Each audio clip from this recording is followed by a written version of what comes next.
This signals the blow-off top of socialism.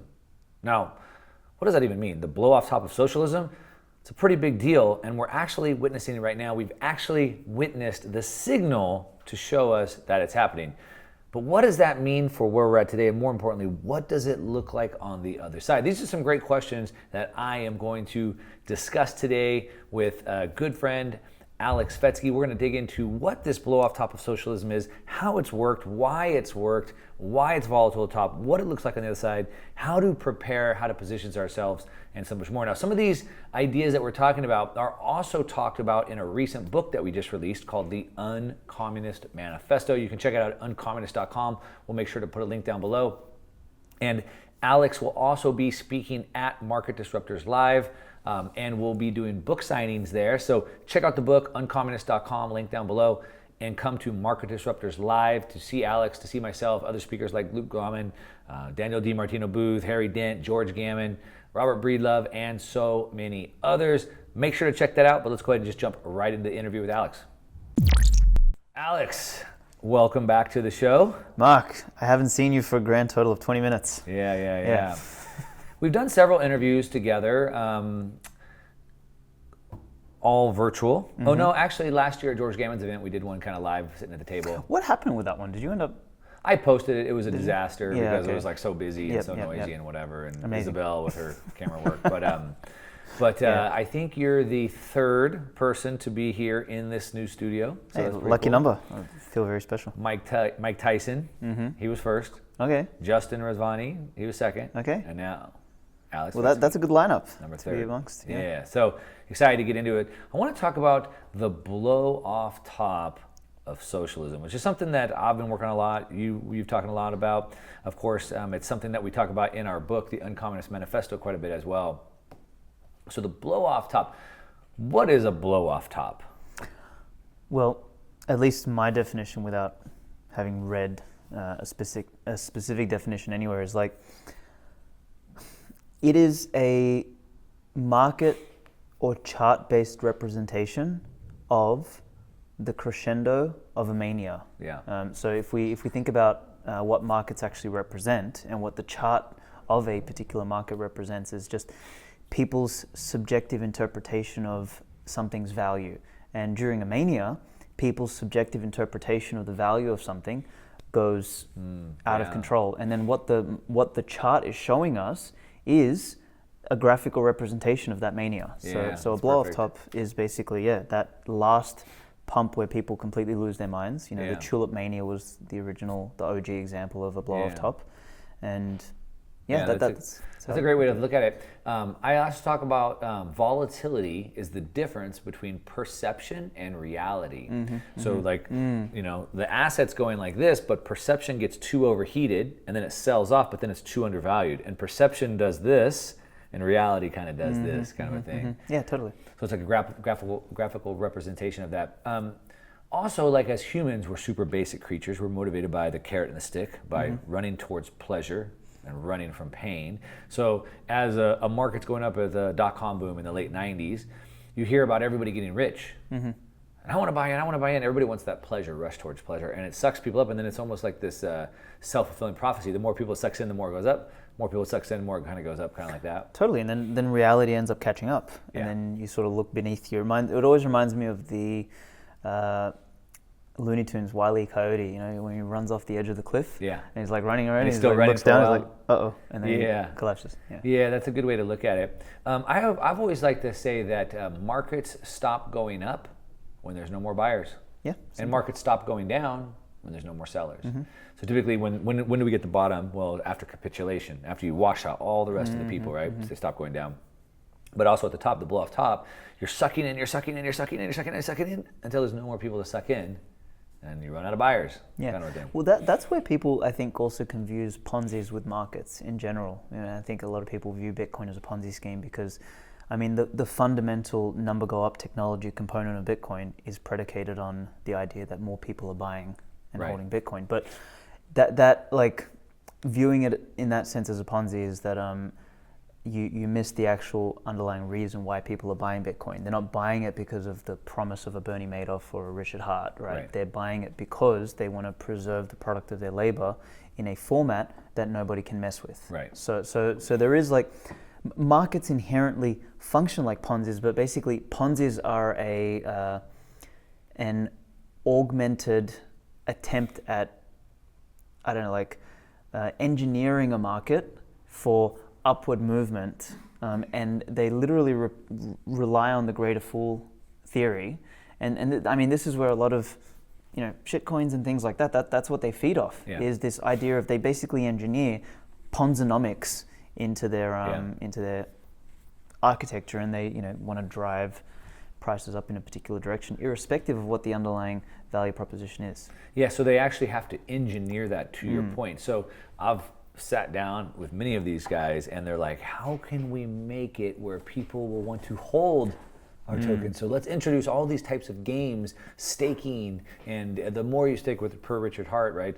The longer you stake it, the more rewards you earn, and so they're creating this artificial scarcity with games, gamification of it, as opposed to Bitcoin just wants to be held, and just people. Yeah, Bitcoin goes up. up. There's no game, there's no staking, there's no nothing. It's by virtue, literally, of the fact that you're in early and that there's a finite supply. It's no different. Like, Bitcoin is more like real estate in that case. You know, you don't engineer real estate. You know, I mean, to a degree, you can, you know, fix up your house and do all that sort of stuff to add some value, but you can't, like, it's the fundamental reason why you buy real estate is to build something upon it, for example, you know, in a good location, etc. So, and back to, you mentioned the tulip mania, and so, or a Ponzi scheme, and so a Ponzi scheme, once it blows up, and it's gone. The tulip mania never came back. It went up, it crashed, it was gone. Ponzi's, once they blow up, they're gone. But if you look at the dot-com boom in 2017, in 2009, 1999. There's too many bubbles. Too many bubbles. 1999, right? It crashed 2000. It came back, right? So Amazon went from $5 to $80, all the way back to $5. But it didn't mean it was going to go the way of the tulip. Now, a lot of companies did. But then Amazon came back, and obviously it's gone to 2000. Bitcoin, back the same thing. We saw in 2017, it crashed. But of course, it came back bigger and stronger. So Ponzi's and tulip manias, they don't come back. Real assets do come back. I did a video talking about Bitcoin being a Ponzi scheme, and I broke down what the SEC gives as red flags of what Ponzi schemes are. And let's see if any of these things look like they are to Bitcoin, and of course they're not. But interestingly, they all work for the fiat money system. And Bitcoin is no more of a Ponzi than gold is. If people stopped buying gold, then gold would lose value. It doesn't make it a Ponzi. A Ponzi takes new money to pay out old money. Totally, And it promises crazy returns. It introduces a ton of complexity so nobody can see what's going on. All like the fiat system. But it's as much of a Ponzi as gold. Nobody accuses that of gold. But going back to that, the other thing, if you look at these blow-off tops, is that as they're sucking in all these people at the top gets to be the most volatile and the most frothy.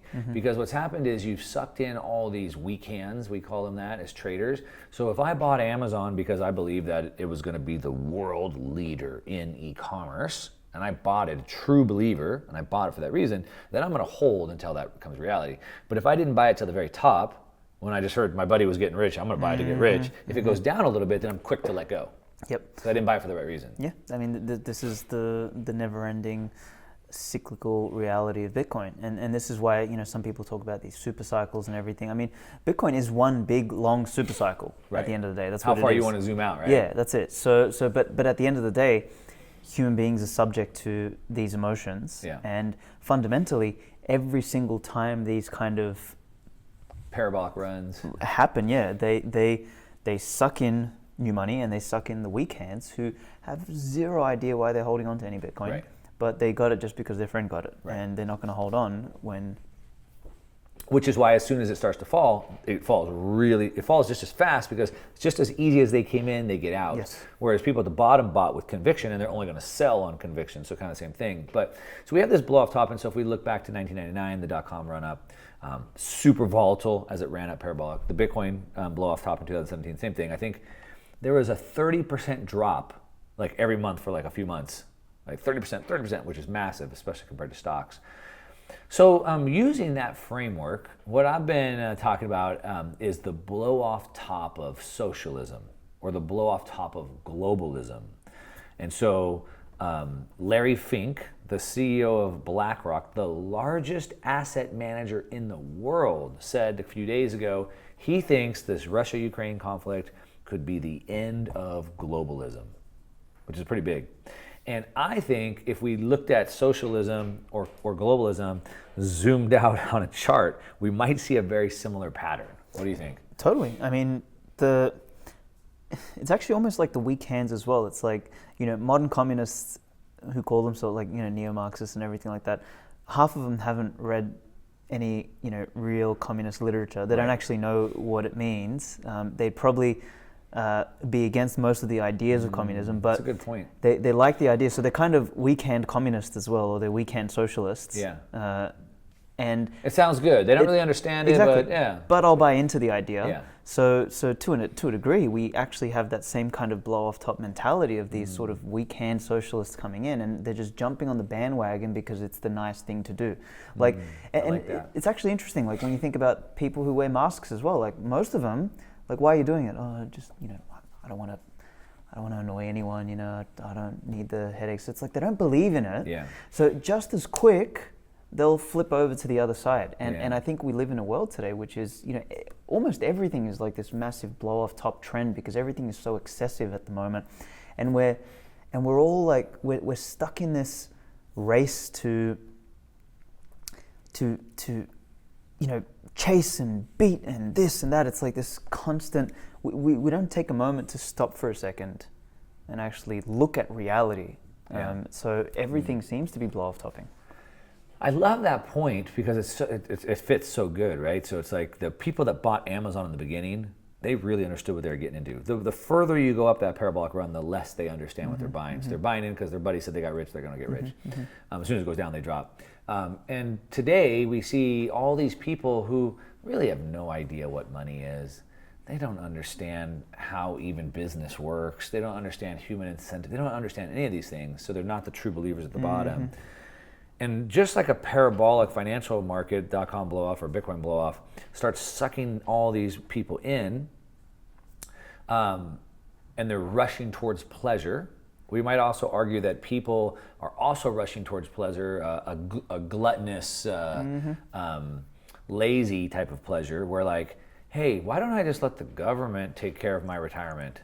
And let the government take care of healthcare. Oh, how about the government just take care of education? Oh, how about the government just take care of everything? That's kind of a way to rush towards pleasure, maybe. We have a blow-off top in the renunciation of responsibility.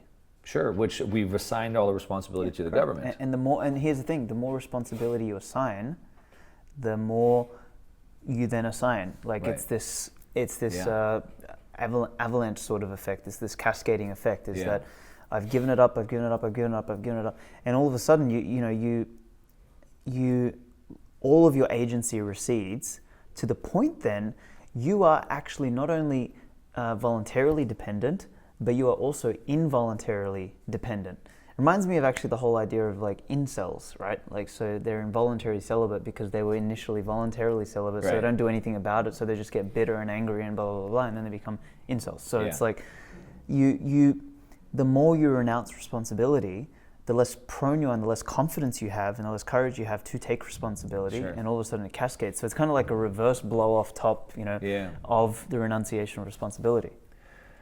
And then also in financial markets, we see at the top, it gets very volatile, very frothy. We just talked about that. And so if we were looked at globalism or socialism, we could probably see the same thing. So the world is very volatile right now, to say the least, right? We have trucker protests going on in Canada. Of course, a war's broken out, Russia, Ukraine. But a lot of this, they say, the trucker protest was they're pushing back against mandates. And who would have ever guessed this black swan of a virus coming? But if we rewind the clock back to December 2019, there was 10 countries with over 1 million people each in the streets protesting, pushing back. So we have this volatility where the state's still growing, increasing power, but the people are pushing back. And then the state's growing and the people are pushing back. And it's kind of going like this, kind of the same thing.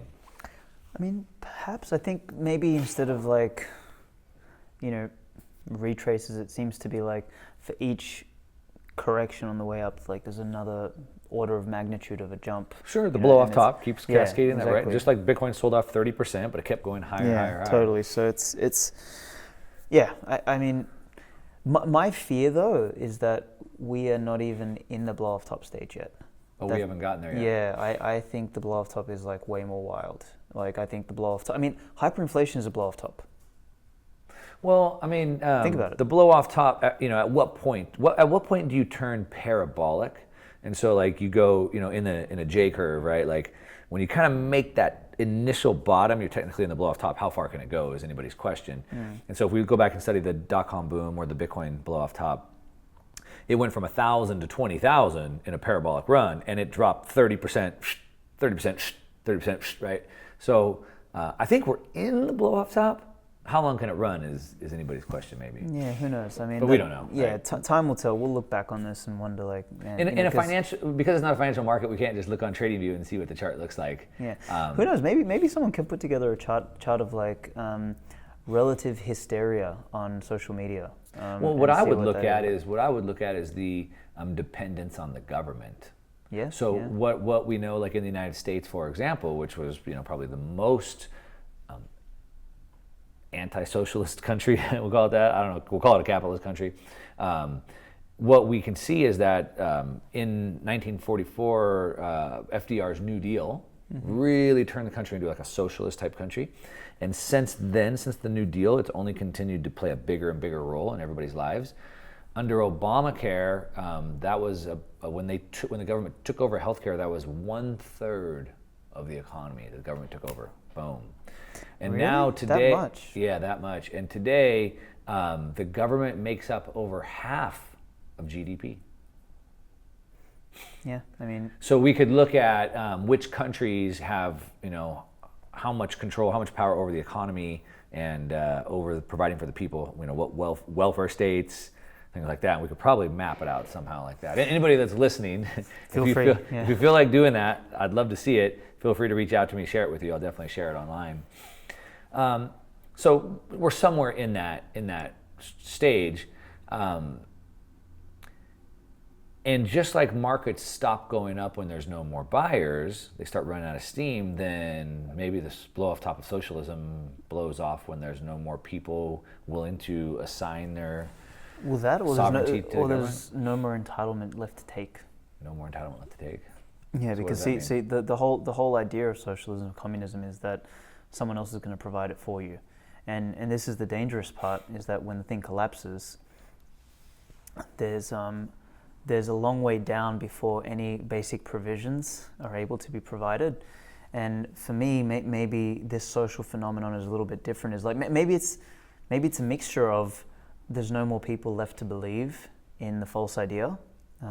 So they've acquired as many as possible, and then to support all of those people on a false idea requires that some sort of provisioning occurs underneath, but you've sucked all the productive people out, so no more provisioning occurs.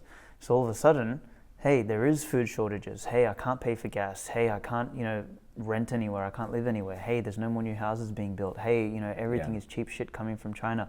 So like things like fall over really quickly after that. So when I interviewed Mike Tyson here, the first question I asked him is, did you really say everybody has a plan until they get punched in the face? Because I've quoted him many times saying that, and he said yes, he did. He said what he intended by that was he was talking about all these young boxers who think they want to be world champion, and they have this plan to be world champion until they get punched in the face, and then they're like, maybe I don't want that. But it kind of makes me think of that, and back to these weak hands, just like the people that bought Amazon or the .com boom at the top or the Bitcoin at the very top, they didn't understand what they were buying, and so we probably have all these people buying into this globalism, socialism, nanny state. You made the point that they don't have the base understanding to understand what they're subscribing to, and so they're like, oh yeah, government takes over my education, gives me free education, sure, that sounds great. Oh wait, I didn't know I wasn't going to be able to drive a car anymore. Wait, you mean I can't do this or that? Okay. No, the trade-off of free education is not worth getting those things, and so no, I don't want that, right? And so those are the weak hands that start blowing it back, probably. Yeah. Basically people wake up to the wokeism at some point, but it's got to really affect them. So it's almost like the recent medical experiments. Shall we put them? It's like people are like, oh, now I've got menstrual problems. Oh, now I'm having a heart attack. It's like maybe we had a blow off top in that idea as well. Yeah, maybe. Well, and that was the point I was going to make about Mike Tyson smacked in the face. I think the world is getting smacked in the face with reality right now. The world thought we could just all have unicorns in our backyard and have a pot of gold under the rainbow, but it turns out we can't just magically go to unreliable energy or renewable energy. We can't just magically do that. It turns out the world still needs oil. Who would have thought, right? We thought that we could just print all this money, and now all of a sudden we're like, oh shoot, look at the inflation that's caused. And so I think the world's kind of getting smacked in the face, going, wait a minute, this is not what I thought it was, and I have to face reality. I hope we can shift and adjust that in the coming decade as much as possible, because that's the scary thing about a blow off top, is that post blow off top the correction is significant. It's not a minor. Yeah, if you had all your wealth in Amazon or Bitcoin when they blew off, it was not good for you. Yeah, so that's kind of my concern, and this is where, I'm kind of a little bit more, or at least I'm viewed more pessimistic in the space that, I think we've got to go through a great transition before we end up on a Bitcoin standard, and my gut feeling is that we will come into that great transition with two things. Number one is we will bring a lot of current distorted kind of fiat values forward into a world that is kind of incompatible with that, number one. And number two, there'll be a lot of people whose faith during the blow-off top of socialism, the blow-off top of globalism, their faith in globalist leaders will evaporate, and they'll need someone to blame. And I feel like, unfortunately, I feel like Bitcoin is probably going to be one of the biggest ones. Well, they're going to blame anybody they can. They'll blame anyone they can, but I think the ones who are going to fare the best out of it will be the ones blamed the most. And quite likely is the people who are holding Bitcoin will probably be the ones most evident to blame. And yeah, my concern is that the way I've put it in the past is that we can't change the damage that's going to come after this, but what we can hopefully do is minimize the collateral damage. Or maybe I'm not saying that right. Maybe more like think of a soft landing, if you will. This is what I think our trade-off is going to be, is if the x-axis is duration and the y-axis is severity, we're going to have to drop either really severe and then come back up, or we're going to go more shallow and then come back. Now, what that means is that the shallower it is, the longer the clown world simulation is going to take, or the sharper it is, the shorter it's going to be, but the area under the curve is going to be the same. So I think the big choice that we need to make is, and it's not even a choice, it's more so a personal preparation. It's a question of personal preparation, is that do you as an individual, or are you as an individual prepared for both? Because post blow off top, maybe somehow the machinations and the complexity of human society stifles a complete blow off top, so we don't have a complete collapse. Maybe we do. Maybe somehow the system absorbs breakages and things like that, and that's very common in a complex system. The amount of things people do to their bodies, cocaine and this and that, and drugs and injections and all sorts of stuff, and somehow the human body, you batter the hell out of it and it kind of balances itself. It's like chucking a Neo Matrix all the time. So complex systems can kind of adapt and structure and avoid complete collapse, but what ends up happening is they have to endure kind of a chronic sickness over time, whereas sometimes it's better to have that acute thing and bounce back. But the cost of the acute correction is it's ripping the Band-Aid off, the proverbial ripping the Band-Aid off. You can rip it off slowly, Or you can just rip it all off at once, and it's more pain, but it gets over faster. When you were telling that story of the drugs and the addict or whatever, I was thinking about what Natalie was telling us. Our good friend, shout out to Natalie Brunel. She was saying how she was doing these ride-alongs in Skid Row, and these drug addicts would overdose. And she said you'd walk up and they look like they're like a dead body, super frail, and they'd bring them back to life, and then they'd just jump up. She's like, I don't even know how they do it. And then they'd wind up just overdosing again. So if we look at that, a couple of things that I think of. So one, I think there's some very good lessons and parallels that we can draw from history. So if we look at other nations that have blown off, like crashed, I mean, Weimar Republic's one of those. That's one example. We can look at the fall of communism through the USSR and the fall of the Berlin Wall. Argentina, Lebanon, I mean, Venezuela. We have lots of examples to look at today. But some of the things that I've seen, so there's a couple. So one, I think Weimar Republic would be the one that you're talking about, the very acute, super fast down and up. Weimar, I think I'm saying that wrong. But then the other model is the fall of USSR, the fall of communism. And what happened is, because it had such a slow, long decline for so long, encroaching on freedom and a gradual decline, so many people had left that system to go build black markets, if you will, parallel structures, that by the time it actually crashed, so many, the parallel markets were so built up that it didn't really matter as much anymore. And so I think that kind of maybe illustrates the two models that you're talking about. Yeah, to a degree. I guess maybe that's the complexity in action, right? Is that human beings are all like, the black market is the socioeconomic response in the complex system that is society, in the same way as the human body has its own complex responses to, putting stupid stuff inside it. So that's they're kind of the same thing, but on different macro and micro scales. Right. And yeah, part of me is always hopeful, part of me is always pessimistic, and I don't know, I kind of sway between them. Well, that's good, because you don't want to be too biased on one way or the other, right? So let's future cast that a little bit. So you've kind of given this scenario where one happens more acutely, very deep and fast, and rebounds quickly. One is more shallow, but it's prolonged. Maybe from peak to trough, or peak to peak, it's the same time frame. It's just one's more sustained for a long period of time, one's quicker. And we don't know. But what does it look like on the other side of that? Yeah, on the other side, I've started trying to develop this meme, this idea of Homo Bitcoinicus. So this idea that we're Homo sapiens at the moment, and we're going to bifurcate into two species. Species one being Homo hystericus, which is basically the lemmings. Don't we already have that? We do, and that's literally what's happening. Society's splitting into the irresponsible lemming and the responsible individual.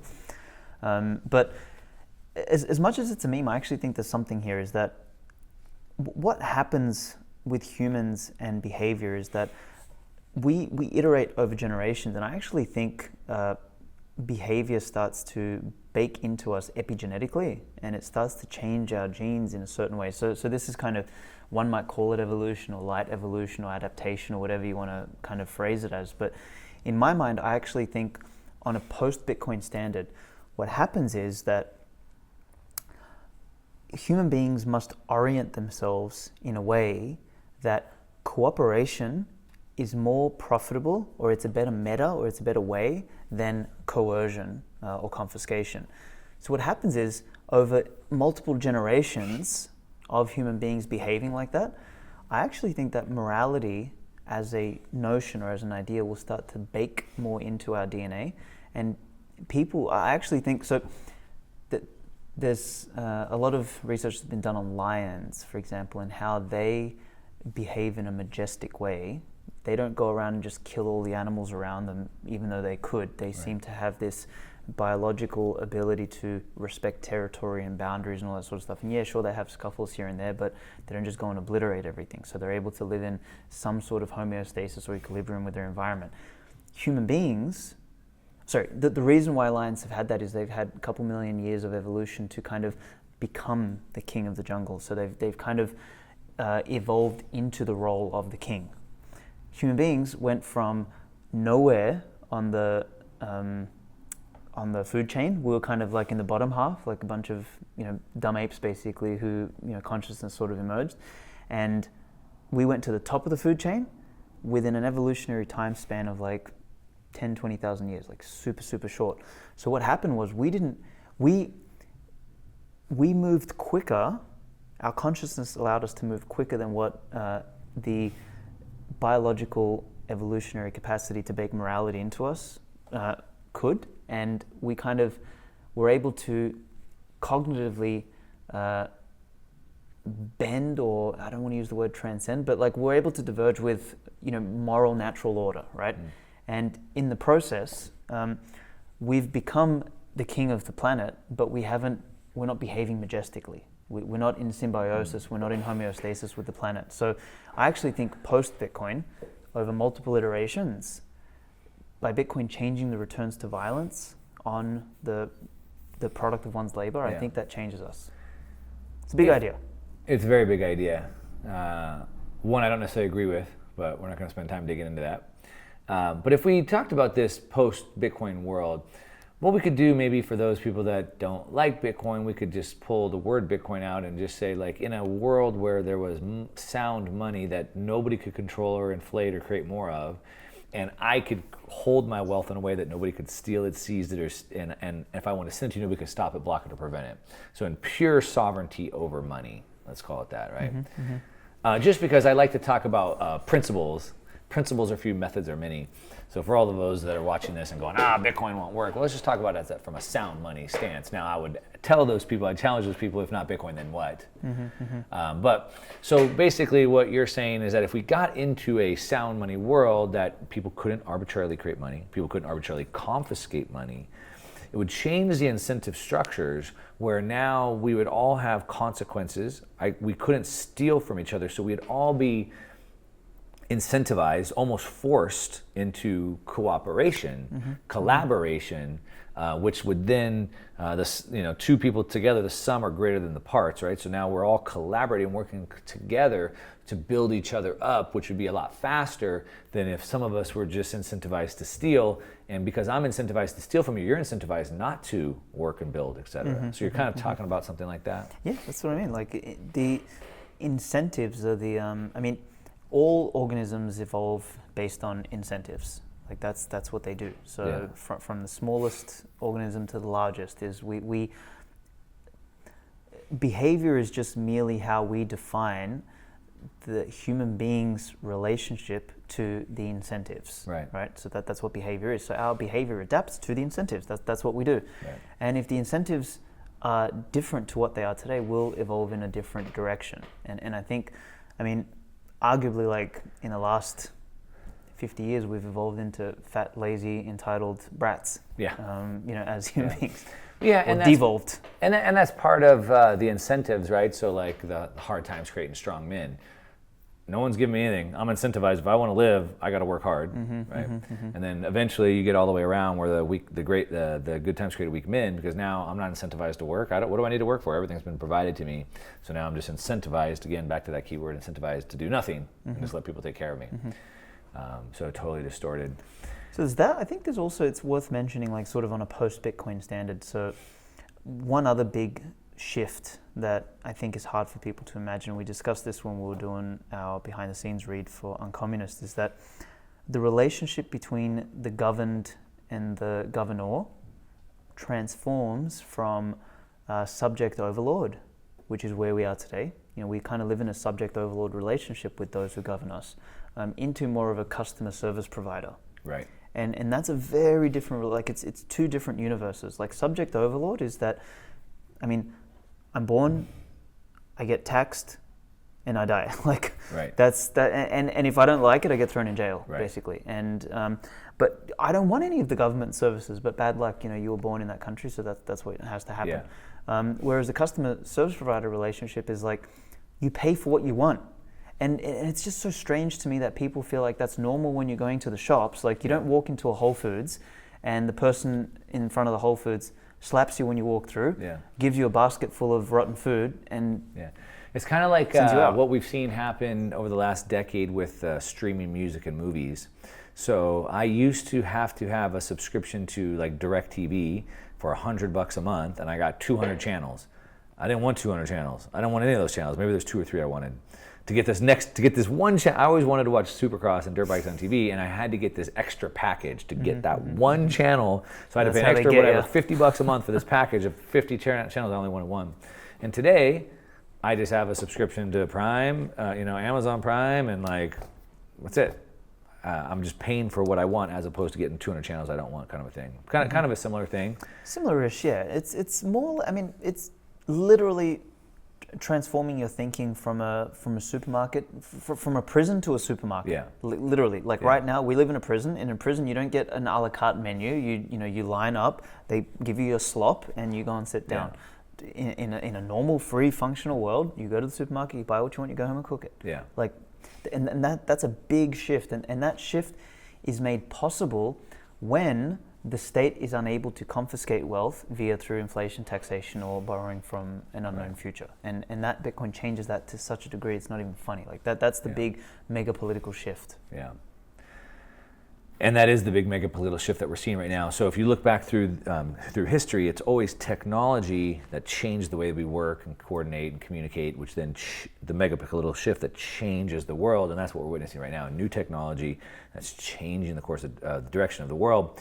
And it's happening at the same time that we're seeing a blow off top of this socialism globalization, if you will. And so going into, dare I say, the New World Order that everyone seems to be talking about these days. Get him. These ideas were really highlighted originally, that started with the blow off top in the original Communist Manifesto, right? 175 years ago, he wrote that book, and it's led towards this, where people just are justified to assign this all to the government, and here we are at the blow off top. And so maybe it's fitting that he wrote that book at the beginning of the blow off top, and we just wrote the book, the Uncommunist Manifesto, at the peak, maybe the peak of the blow off top, and we can help usher in the next wave. So check out uncommunist.com and check out the book. It's on launch right now on Kickstarter. And then, as I said, Aleks and I will both be at marketdisruptorslive.com. You can come get signings of the book and hear more about it. Anything else that we need to add to that? No, man, I think that's good. I think you and I really dug into all of the topics in the book, so I think that covers it. I think there was a few light bulb moments in this conversation as well around, the blow off top behavior and like the weekend socialists, which is, I think, a lot of people, things sound nice on the surface, but when they do a little digging, they realize it's not the case. Right. And I think the fact that reality is going to catch up with us is going to force them to do some digging. And I mean, I'm hopeful that we can minimize the collateral damage and that we have enough parallel infrastructures in place to absorb some of that, because what we don't want to do is end up on a Bitcoin standard where Bitcoin is everything there is divided by 21 million, but everything there is nothing. Right. So that would really suck. There's no good in services. So if you are looking for a way to how to survive and how to manage this, one, the huge opportunity is to build parallel structures. By doing so, it's a good opportunity for you financially, but it's also a way that you can help offset this transition as well. With that, Aleks, we're going to go ahead and wrap it up. Thanks for sitting down today. It's fun conversation. All right, that's a wrap. Hopefully you enjoyed that conversation, talking about the blow-off top of socialism, the blow-off top of globalism. Hopefully we've brought this into some new perspective. Again, if you want to chart this out and send it to me, I'd love to see it. You go ahead and drop me a comment down below. Of course, like I said, check out uncommunist.com. Get this book, buy a 5-pack, give them to your friends and coworkers. Help us spread this message.